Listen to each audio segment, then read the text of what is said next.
الو، مستر ياسر. انا دعاء اللي مع حضرتك في درس البيولوجي. انا بس كنت عايزه اعتذر لحضرتك، انا بصراحه مش هقدر اجي الحصه الجايه. مامتي تعبانه جدا ولازم اروح معاها عند الدكتور. لا طبعا، ده احنا نغير ميعاد الدرس كله علشانك. خدي بالك انت اشطر واحدة عندي في المجموعة دي، وحتى بحسك كده سابقة سنك. بصراحة بتريحيني جدا في الشرح. ايوه يا مستر، بس ده اكيد هيضايق بقيه الجروب. ما يتضايق اللي يتضايق. بقولك انت اكتر طالبة مميزة عندي، بصراحة ليكي مكانة خاصة. لعلمك انا كان نفسي اقول اكتر من كده، بس حظي بقى، انت الطالبة وانا المستر. بجد يا مستر انا بحب شرح حضرتك جدا جدا، وببقى عندي استعداد احضر لحضرتك كل يوم، بصراحه مش بزهق. بس معلش يا مستر، هو انا ممكن اسال حضرتك سؤال؟ ما بلاش حضرتك دي بقى، ناديني بياسر على طول. لا برضه، لا برضه يا مستر مش هعرف يعني. ياسر، إيه يا بنتي ما بترديش ليه؟ كلمت مستر ياسر قلت له ان انا مش هقدر اجي بكره. انت عارفه ان هو كنسل الجروب كله عشاني وقال لي حددي الميعاد اللي يناسبك. يا سلام، وايه الجديد؟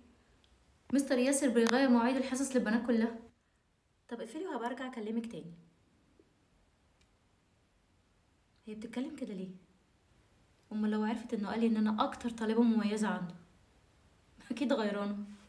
نامي بدري عشان تعرفي تصحي بكرة، وبعدين انا عايزك تيجي فايقة عشان لازم تفهمي كل اللي هشرحه. طب وحضرتك مش هتنام؟ لا انا لسه قدامي شوية وهنام. طب وحضرتك هتقعد تعمل ايه؟ هقعد افكر في واحدة عاملة لي تحقيق دلوقتي وما بتسمعش الكلام وتنام. يعني حضرتك هتفكر ازاي يا مستر؟ هفكر ان ازاي لما الواحد يلاقي الانسان المناسب او الشخص الصح تبقى كل الظروف اللي حواليه غلط.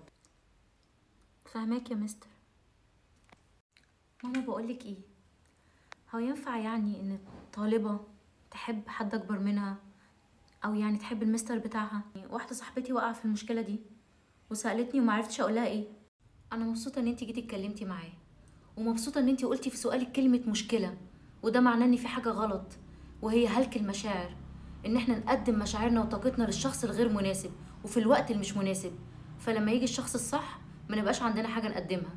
المشكلة التانية، وهي المشكلة الأكبر بالنسبة لي، إن الشخص العاقل الناضج المتزن القدوة المستر بتاعكم اللي المفروض يعلمكم الحاجة الصح بيلعب بمشاعر البنات ويشدكوا للحاجة الغلط. تالت أهم حاجة عايزاكي تفهميها، إن العلاقة ما بين المدرس والطالبة هي علاقة ما بين شخص بالغ وشخص آخر قاصر، ودي علاقة بتجرمها أغلب المجتمعات وكمان بتعاقب عليها، وده عشان يقدروا يحموا الشخص القاصر إن الشخص البالغ يستغل مشاعره.